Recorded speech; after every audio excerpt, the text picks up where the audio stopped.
Adriana, do you want to start us off with just a little introduction of you and your organization? Hi, good morning, everyone. Happy Friday to all again.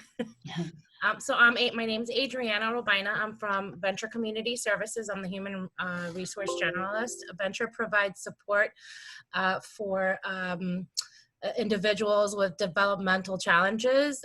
We provide day habs, we provide residential homes, work supported services, and we have about 800 employees right now. Thank you.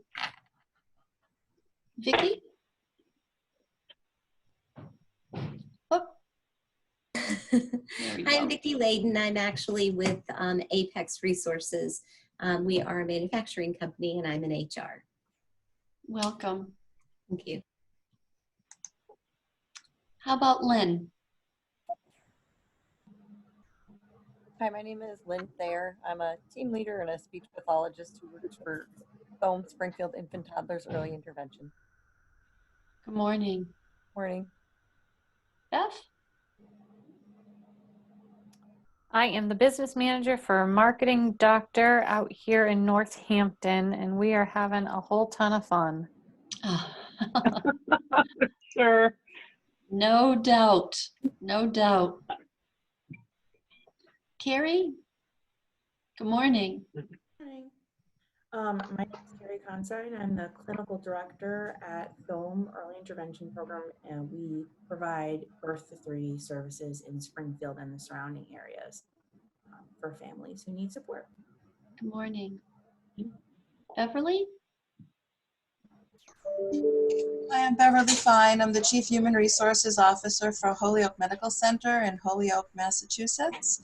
And we have a system that includes a Visiting Nurse Association, a River Valley Counseling Center, a medical group, as well as the main medical center. We probably have about 2,000 employees. Good morning. Thank you. Wow. How about Beth? Yeah, my name is Beth Hurley. I am a team leader at also Thome Springfield Infant Toddlers Early Intervention Program. I oversee about 12 clinicians, and we do home visiting, right now virtual visiting with birth to 3 population. Thank you. Good morning.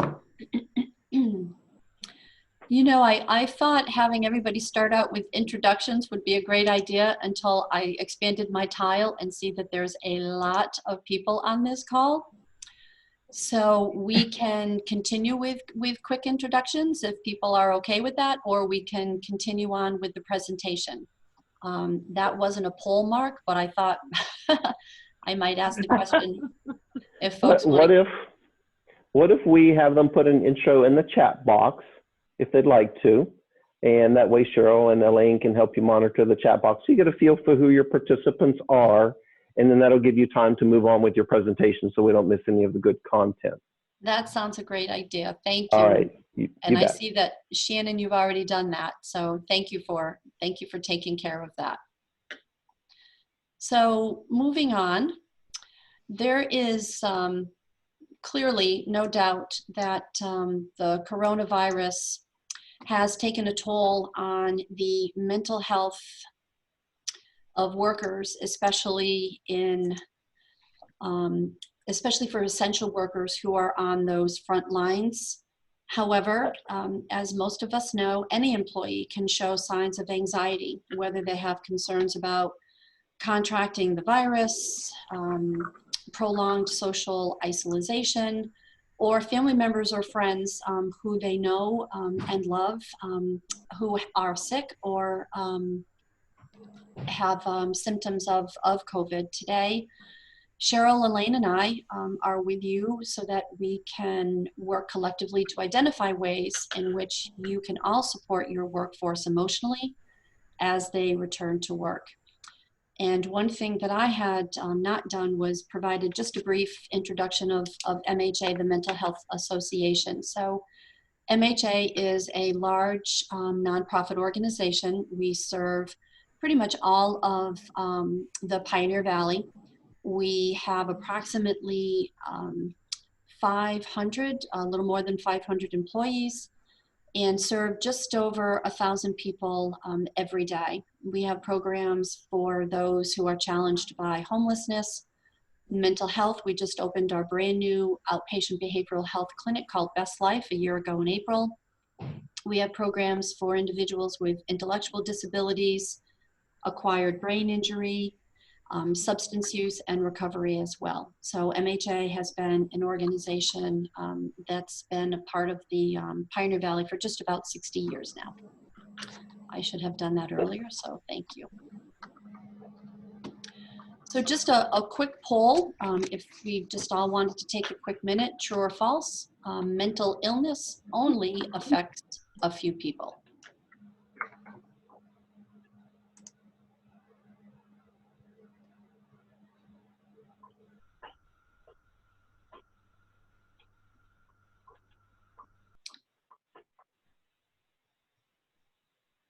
Well, I'm glad to see that that was a very easy question for everybody. So absolutely that, that is false.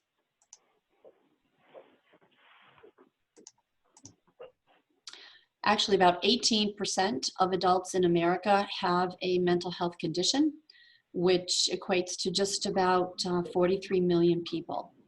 And it's an important statistic because that number represents only those who have been diagnosed.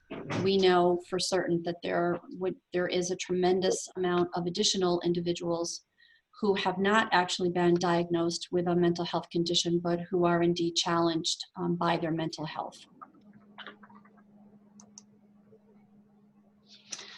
Elaine, do you want to start here in terms of talking a little bit about what folks might be experiencing while they return to work? Yes. Good morning, everybody. My name is Elaine Burgess. I'm the clinic director for our Best Life Outpatient Behavioral Health and Wellness Program, and I currently hold my LMHC license. So my portion of this presentation will be coming from the more mental health counselor type of perspective. We're Cheryl Cormier. She'll introduce herself, but she's with our Human Resources Department. So a lot of things, you know, these are some examples of what individuals may be experiencing through this COVID time. And certainly the one thing that I really want to, you know, stress is when all this happened with COVID, it happened so quickly and so suddenly that I don't think it gave anybody an iota of a presentation of that we even could have anticipated for this, planned for this, or expected this. It just happened so suddenly. And even from my perspective, when we started working remotely from home, we were initially under the assumption of we're going to be doing this for 2 weeks.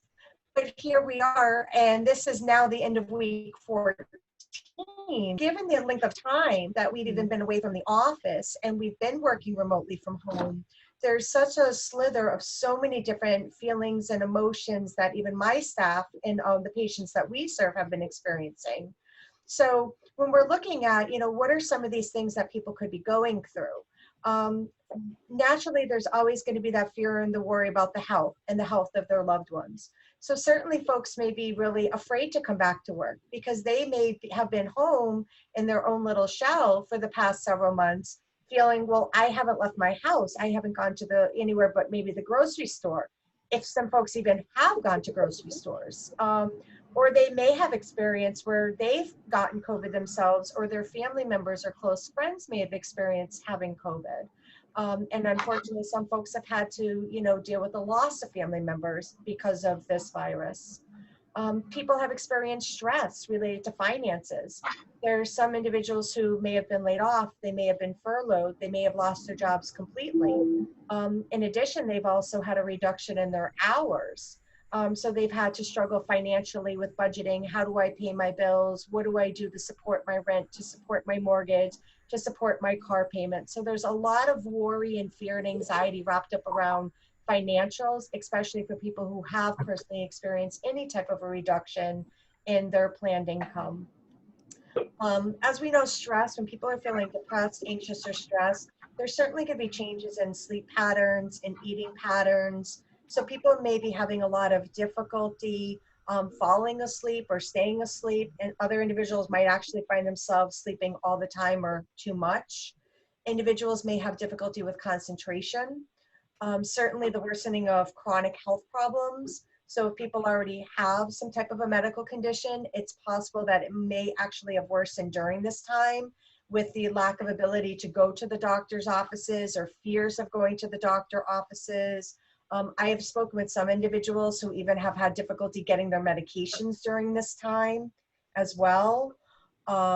Worsening of mental health conditions. So for people who already have a pre-existing anxiety or depression type of symptomology, they may actually be increasing those symptoms and feeling even more anxious or more depressed.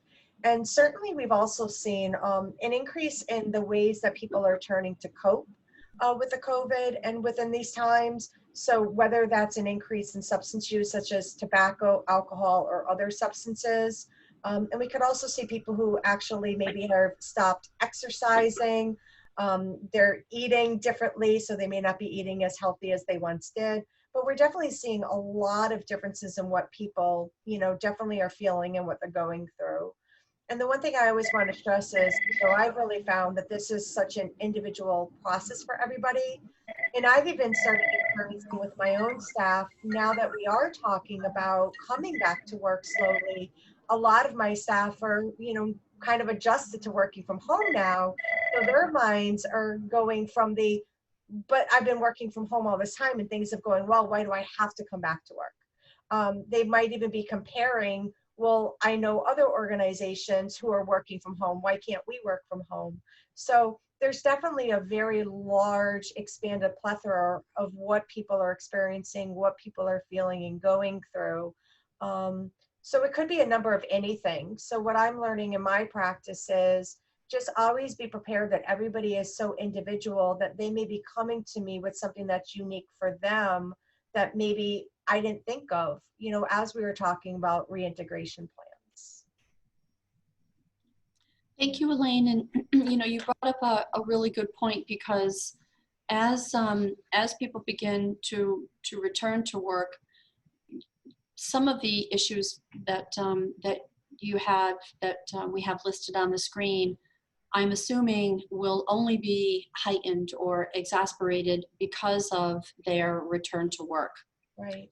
So, and also to throw in too, that what isn't on this list is, as we know, a lot of individuals who are working moms are, working from home when their children aren't in school. They've been doing the remote learning. They've been having the daycares that may or may not open now until a later time.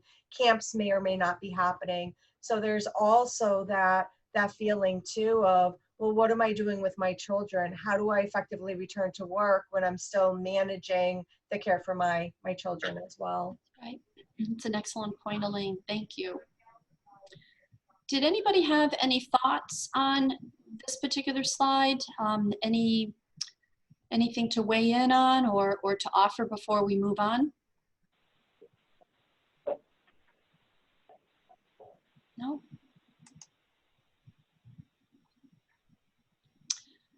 So Elaine, the slide that you just introduced and the different concerns and categories of concern that you had listed, now might be a good time for us to engage folks who are on the Zoom today with a few questions or opportunities for people to talk more specifically about what they are already experiencing or what they might anticipate.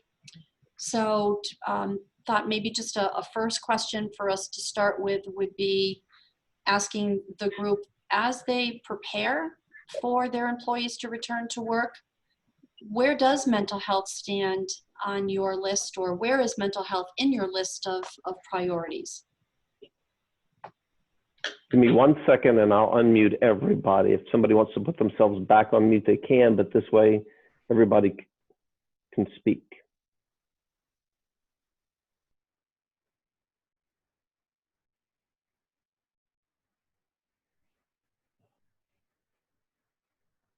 It's actually not giving me that option to unmute you.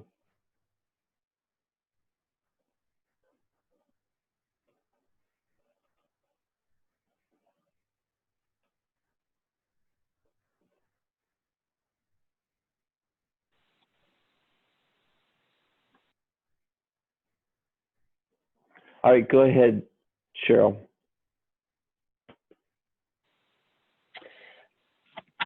It looks like everybody else is on mute. You can unmute yourself by going to the upper right-hand corner. Can you guys hear me? I can hear you, Cheryl.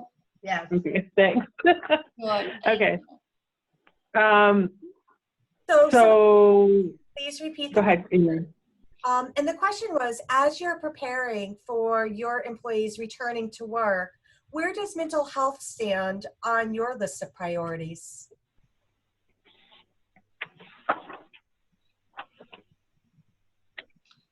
Is it something that people are thinking about in their companies? Is it high on your list of priorities in terms of your planning and strategizing for people to come back to the workplace? Somebody typed in the top 10. In the top 10, that's good. We are, our employees' mental health has become more and more an increasing issue over COVID. Initially, people panicked, then they calmed down, and now I think it's a combination of all of the things that you talked about in the last slide. What do I do with my children? I'm still high risk. My spouse is high risk, etc. I don't want to come back, but also those that have been continually working, which many of our company has, we're required to because we're essential. They're exhausted. Many people have not had a day off in 15, 16 weeks. So it has gone from important to critical, mental health. That's a very excellent point that you made. Thank you for sharing that, because I would agree to that. I've heard people not taking time off or not using their time during the past, couple of months, and also that people are working more longer hours from home as well. That's an excellent point. Elaine, go ahead, Cheryl, sorry. I was just going to say, another interesting thing about all of this is that, because we so quickly had to disperse and work from off-site locations, is this a, opportunity for us to say, be a little more, what's the word I want? Accommodating for people to work at home and then work at the office. And, I think there was a fear that people work at home, they may not be doing their job and everything. And I think that's kind of been a falsehood in what I've seen as far as people working from home. And it creates maybe a better life balance where, now they don't have to go into the office every day. I'm just wondering if people are thinking that this may be the way going forward, office sharing, space sharing, maybe even closing business offices. I'd be interested to see, what your thoughts are on that. Kim, I was just going to quickly say, as a smaller organization, in our specific office, we have about 100 employees, and we do home care. So we go into homes, families' homes. And as the clinical director, I've been talking to those families over the last couple of months regarding how they've been doing with telehealth, because that's been our only option at this time. And families are very nervous, which is also playing into the employees' nervousness. Families are nervous to allow people to come back in because they're not, no one's sure what the trajectory of this virus and everything that's happened is going to be, the final trajectory of it. And it changes every day, it feels like, to them. There's so much uncertainty, and I think that plays into the employees' uncertainty as well. They're not sure. There's this talk of a hybrid, some in-home, some telehealth. What does that look like? How do I manage my schedule? And I know Christy mentioned it, but our staff are exhausted. Telehealth is totally different. Being on the computer and sitting in front of a computer for an hour at a time with a family and trying to engage a 1-year-old and the mom and the dad and whoever else is in the picture. Our staff are exhausted. So it has to be high on our priority list to bring back staff successfully, whatever that looks like. That's a really good point, Carrie. And, somebody referred to it yesterday to me when you talk about the screen time and the amount of time that people are actually on their computers and conducting business virtually, and that there is a certain element of screen fatigue that takes over. We're Zooming, we're doing meetings. The majority of our opportunities to gather, even internally here at MHA, I find at the end of the day that it's not only because I've been busy, but I'm drained from being on that this computer for 9, 10, 11 hours a day. So it's a great point. Thank you. We're Elaine, definitely changing what we're doing. Well, just in terms of being very flexible. Most everyone can work from home, and it's fine with us if they work from home. What I'm finding in terms of mental health, it's the employee, but it's a whole family dynamic. Some of you kind of mentioned that. Some people are really wanting to come back and are starting to come back because they need a different environment in order either to work their best or to feel safe or to kind of compartmentalize their job and their personal responsibilities. But for me, the challenge is not just the employee that is part of our workforce, but what they bring with them, their whole kind of family dynamic. We seem to be dealing a lot more with a family dynamic than I have before. That's a good point. Do you think that there has been enough information or, is there additional resources or education that needs to happen for employers to be proactive about addressing the topic of mental health as their employees return to work? I'm just wondering, there's been a lot of literature, a lot of articles that have been published, but I haven't seen very much in terms of how to proactively address mental health before employees are returning to work. And I'm just curious if there's anybody else who's identified some great articles or has come across communication that would be helpful.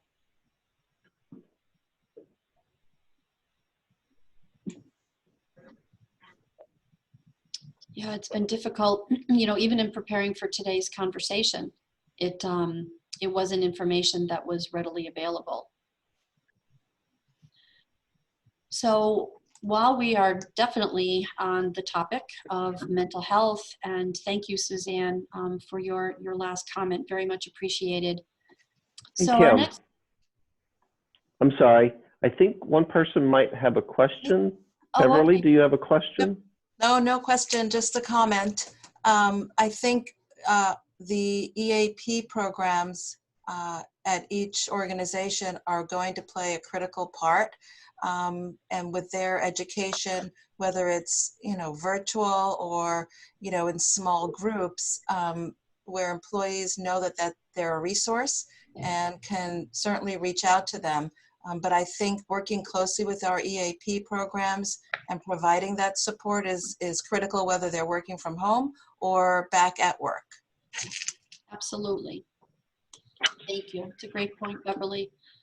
And thank you, Mark. Thanks for that. Thanks for that catch.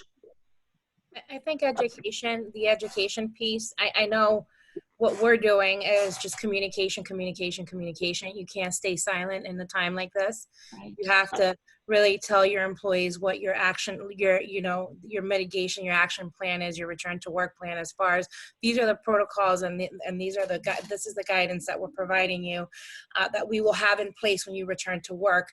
I think a lot of people do have fear of contracting the virus. Some people are high risk, they have pre-existing conditions, and they don't want to put themselves at risk. However, I think the more you communicate and you outline the plans, people feel a little bit more comfortable, and building that trusting relationship that the employer is really looking for your health and safety and well-being. I think that puts people's mind at ease a bit. Absolutely. And I think we touched upon it just a little bit a while in terms of a while ago, and Suzanne, you touched on it as well, and Elaine as well. And that's in terms of family, with childcare centers having been closed, and then schools were closed, people were working remotely. You no longer had the delineation, if you will, between home and work. Suddenly there is no longer how to balance work and home, because work is now at home. So I would imagine that there would be a lot of employees, a lot of individuals who are going to need support with being to emotionally transition back into the workforce.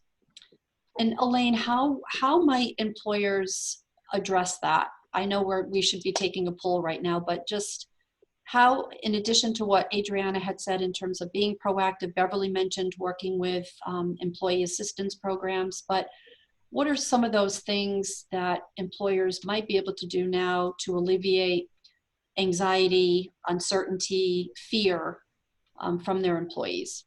Yeah, I think Adriana probably brought up one of the best points with having the open communication and hopefully being that safe person that your staff can come to, or if you have a supervisor that you can put some things off of.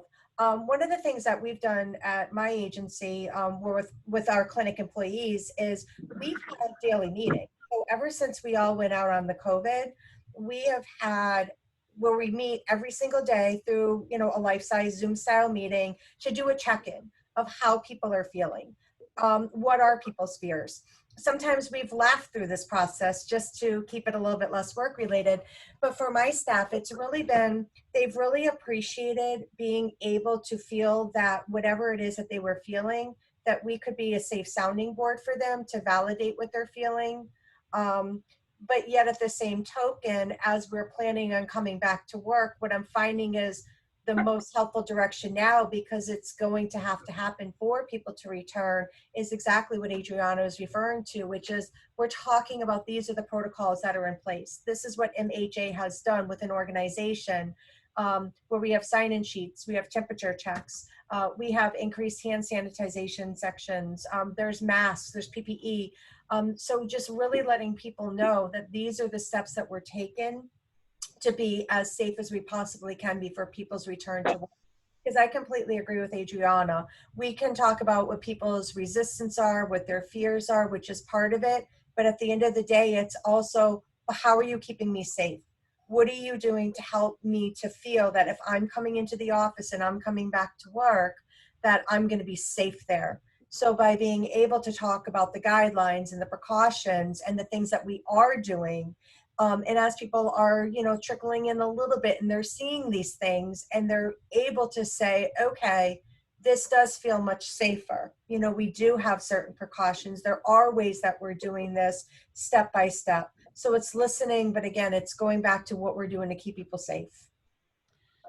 And Elaine, just to follow up on that, I'm thinking too, even from a corporate communications perspective, for individuals to see that their corporate leadership is acknowledging how they're feeling. Yes. Is openly, engaging them in a conversation. I know that this is an extremely stressful time. Yes. I know for the past several months, you've all had to deal with extremely unusual circumstances, balancing school and home learning, still trying to work from home, maybe a loved one who has been furloughed or who's lost their job. perhaps a loss in benefits, because if somebody had been furloughed or if somebody had been laid off. So just to have that acknowledgement from corporate, from leadership, to be able to say, we understand, to have an empathetic ear would be really important, and something I think proactively that an organization could be doing. Adriana. So what our organization does on top of verbal communication is that our CEO and our senior management team they hold bi-weekly town hall meetings. So everyone in the organization can chime in and ask questions, and they really go step by step on the process and gives people a voice as well, gives a chance, you know, for them to speak their mind and ask questions about things that might be, you know, a concern. And again, it's the acknowledgement piece by the senior management team that, okay, here, we're here to listen to you, we're here to put you at ease, and you know, we are on top of your concerns. One of the things that we've done here at MHA, and then I will get back to the poll.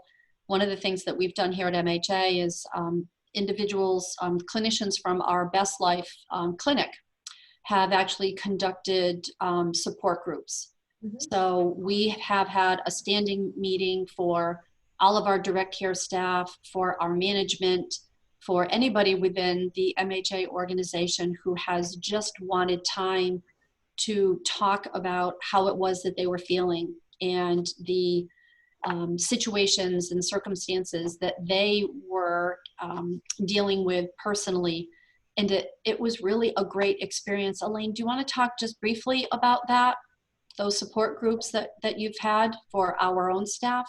Yeah, it was really amazing, because what some of the clinicians on my team did is they offered an hour of time each week. As Kim had stated, there was one time that was specific to the direct care staff, and there was another separate time specific to just the management and supervisors of programs.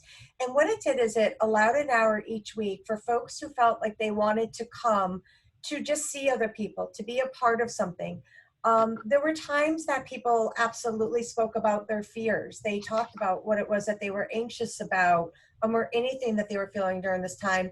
But it was also, because it ran for several weeks, it also gave people a time to have a space to laugh, to be able to talk about some of the really unique things that people are doing during this time of COVID.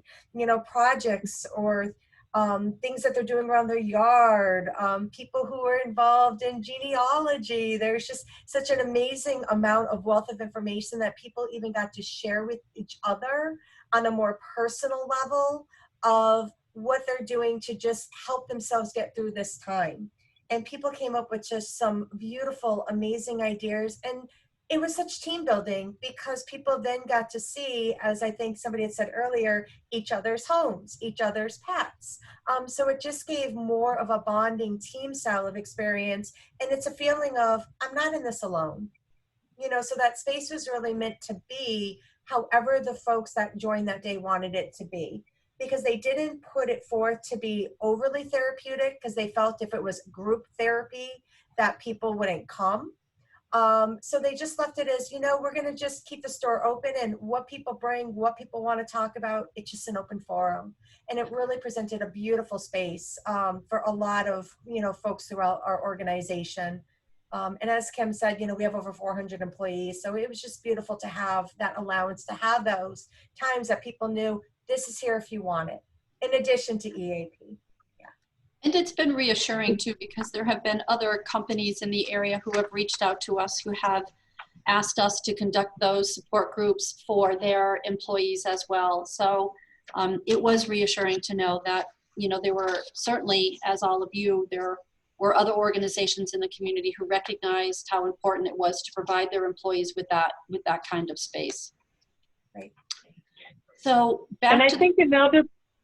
Oh, I was going to say, I think another thing that is really predominant in this whole COVID thing is that people who live at home, like alone, you know, I'm fortunate I have other people around me all the time, but that feeling of isolation and that camaraderie and, you know, just being able to talk to other people, you know, is a big benefit. I mean, we're not going out, we're not going to, you know, have dinners out and things like that. So it's that time where you can just kind of group together and have a little more companionship.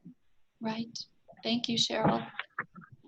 So we had our poll, and the question was, true or false, mental health issues will permanently reduce an employee's capacity to function in the workplace.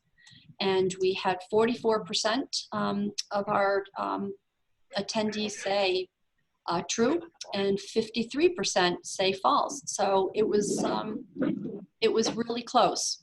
However, the correct answer is false. While each individual certainly is unique with proper treatment, most people who experience a mental health issue can absolutely and indeed continue to work productively and effectively. And I think the trick word in here is permanently. You know, we all look at, you know, times in our lives where we've gone through emotional stress, the loss of a loved one, and there's a lot of people who are losing loved ones. And we look at, you know, how the grieving process has been so restricted by COVID. You know, you can't grieve properly. You're just, you know, you're just kind of, you know, going through the motions. So I think that that's a huge thing to remember, that, you know, a lot of mental illness is just a temporary situation because you're dealing with something at that moment. And there's not the proper outlet to deal with those issues. You know, you can't gather with friends, and you can't, you know, you can't have a proper funeral, and you can't have family gatherings. So. That's right, Cheryl. Thank you. So Cheryl, we're going to turn things just very briefly over to you with this next slide. We'll transition over to Cheryl Cormier, who is MHA's Vice President of Human Resources. Right, so just 25% of the managers in the U.S. have been trained in referring employees to mental health resources. And I think that, you know, in the HR field, because that's where I'm coming from, it's always been a fallback to the EAP. You know, that's where we would, you know, send people, we would, you know, recommend, tell them the confidentiality is there and all of that, those pieces. But is there more that we can be doing as a support for our employees? I think we've already touched on a lot of the steps, but like maybe it's discussion groups, as Elaine, you know, had set up. Is it looking for signs for people who are struggling and maybe offering them some time off during this time? So I'd be interested to see what you guys have been doing, or if you have any ideas other than just offering the EAP. And should HR be involved in that?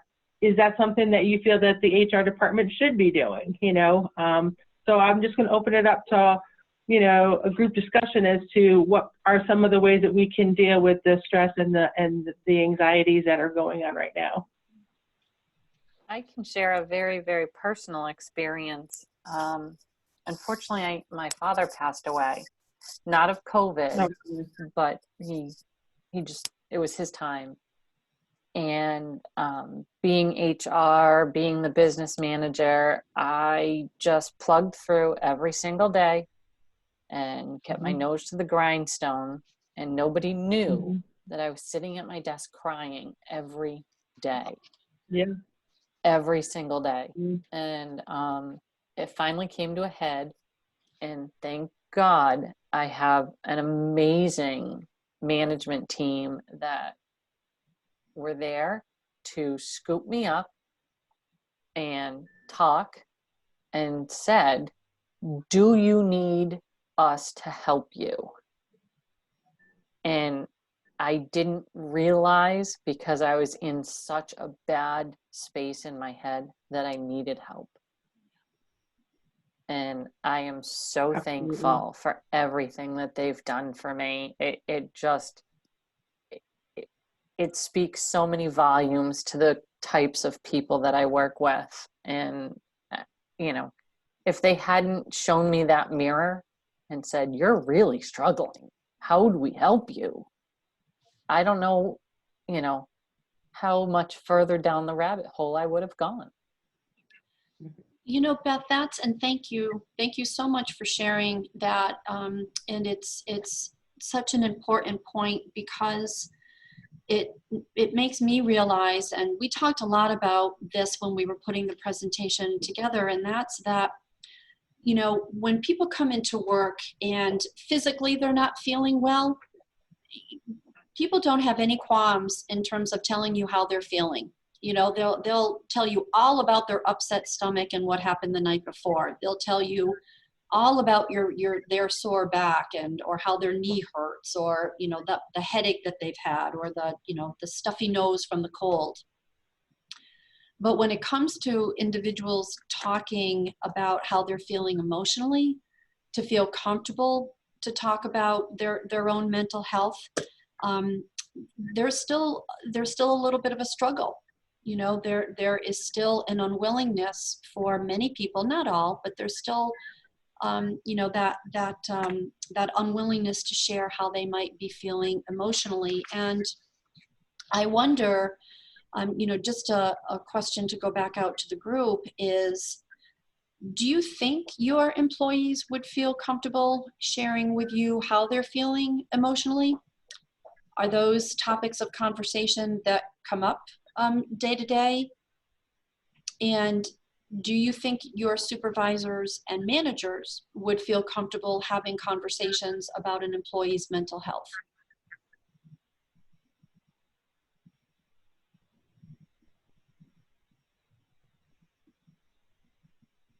We use this wonderful platform called 15-5, and every 2 weeks it comes up and it lists a myriad of questions, which are static. And the first question is, how are you feeling? On a scale of 1 to 5, 1 being absolutely terrible and 5 being fantastic. And it's asking you to reflect and really analyze how you're feeling. And those responses, and again, it's a long survey, you know, what types of things have you spearheaded? What are your goals? So it really makes all of the employees think.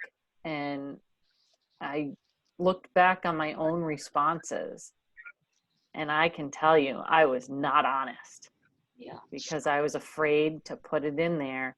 But once it was recognized and I received just the most incredible support from the management team to get through this time, it's invaluable. Thanks, Beth. And you know, I remember years ago going to a training, and I couldn't even tell you what training it was in, and it talked about people who have gone through loss, and like us as HR professionals or senior leadership, you know, a lot of times when somebody loses somebody, people tend to just like, oh, you know, I don't want to upset them. I'm not going to reach out to them. I don't want, you know, them to start crying. But if you're a supervisor or, you know, in a lead position and somebody has a loss, you know, is on the employee side, are they thinking, geez, nobody even bothered to call me to, you know, send their sympathies, that kind of thing. So, you know, it always just stuck in my mind that, you know, if somebody is going through a loss, to acknowledge it. And yes, they may cry, and yes, but I think you need to have that compassion and show that, you know, you understand that what, you know, that they're going through something very difficult, and to acknowledge that they have this loss. And I just thought that was very heartwarming and a different perspective on, you know, we should reach out, we should acknowledge it, we should, you know, be in tune to, you know, what they're going through. Absolutely. Cheryl, thank you. I'm going to just move us on a little bit. And, you know, Mark, you were right. I thought this hour was not going to go by as quickly, and I can't believe that it's gone by as quickly as it has. And thank you, everybody who's, you know, participated and offered feedback. It's been very helpful, and I appreciate your thoughts. So just the last few minutes that we have together, we'd like to really talk a little bit about creating a workplace culture that values emotional wellness. And I first want to just offer as a resource If the Mental Health Association can at all be helpful to you, please let us know. We would love to work with you and your organizations. So my email and our phone number is here as well. But in terms of creating a workplace culture that values emotional wellness, as we just started, or as we just said a few minutes ago, start talking about it. Mention your company's commitment to emotional wellness whenever you mention your company's commitment to its overall culture of health, attracting and retaining the best talent, being an employer of choice, and valuing employees and their family members as human beings. Ensure that your company's leaders routinely include language about emotional wellness when they talk about business issues. Again, talking about our emotional wellness as much as we do our physical wellness is important in order to create that culture where people do feel comfortable talking about their mental health. And however, with that said, it's also important to ensure that there's adequate training and access to resources for your managers so that as their employees begin to open up and to share concerns about how they are feeling emotionally, your staff, your supervisors, your directors are well prepared to handle those effective, or to handle those conversations effectively. Elaine, promote caring. Remind staff that it's okay to care for one another. We're all humans. That's hopefully what we're about, what we should be doing. Encourage the employees to show concern and care for their colleagues, and promote a sense of normalcy around addressing emotional wellness.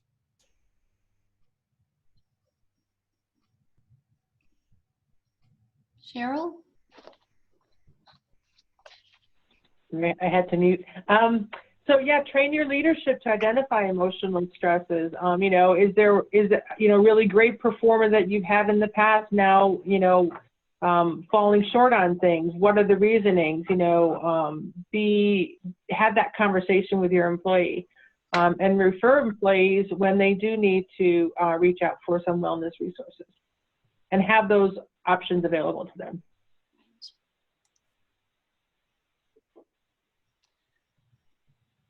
Definitely promoting access, ensuring that your education and awareness efforts, corporate-wide, company-wide, include specific information about how to access care for emotional wellness, and to also reinforce confidentiality.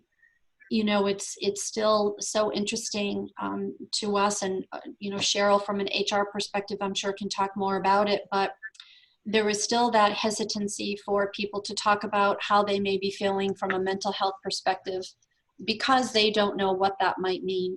Geez, if I tell my boss that I'm not feeling well, if I share that I'm depressed, if I share that I'm having problems with severe anxiety, will they fire me? Will they share that at the lunch table? How is it that we can reinforce confidentiality across the board so that we have a culture in our workforces where people feel comfortable coming forward and talking about how they're feeling?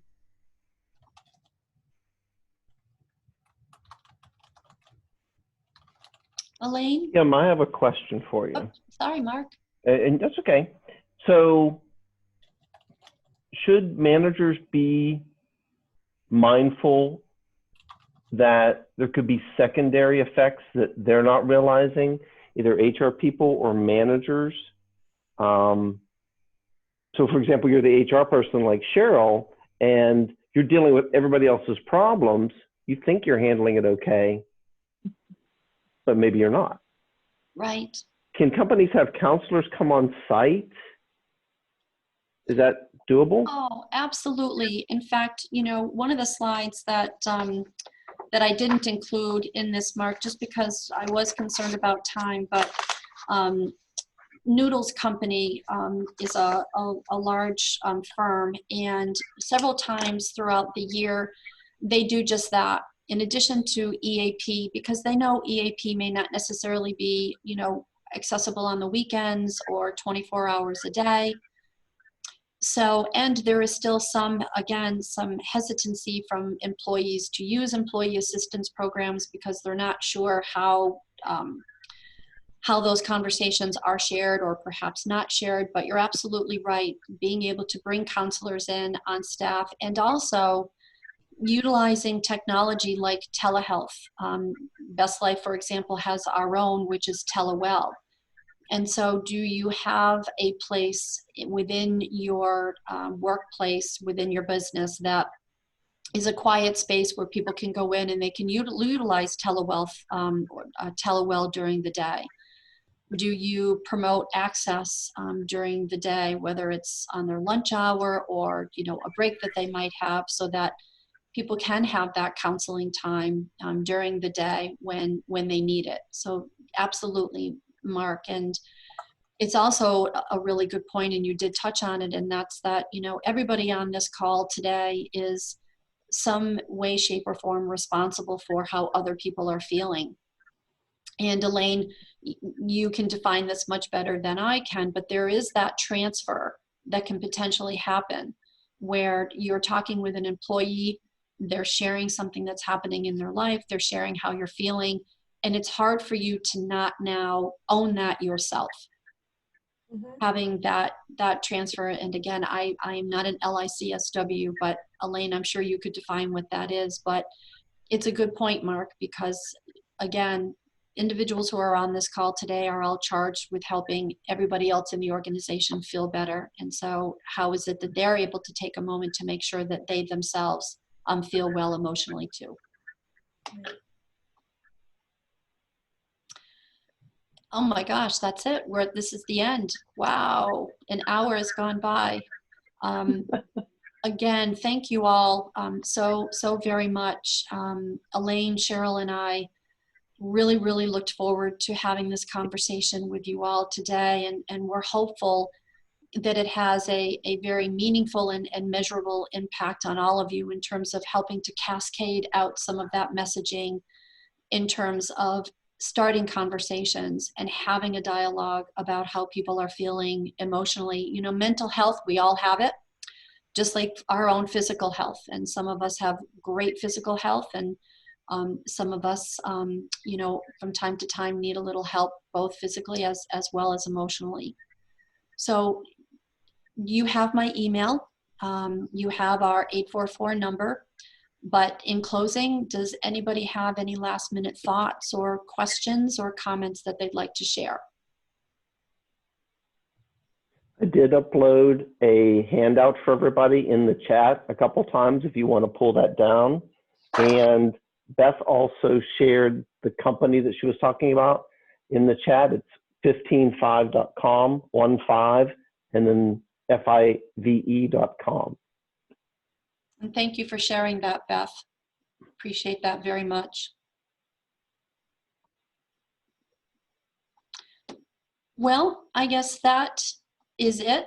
I can now say that I have at least 1 hour of experience facilitating a Zoom conference. So you did awesome. No, well, I don't know about that, Mark, but I'm glad that I'm glad it went as well as it did. I could have slept a little better last night if I had known it was going to be this good. So I appreciate everybody taking time to join in. And if you should have questions or concerns afterwards or thoughts, please don't hesitate to reach out. I would enjoy connecting with you and seeing how, if at all, Best Life and MHA could be helpful to you all, both professionally and personally. Thanks, everyone. Thank you. Thank you all. Happy Friday.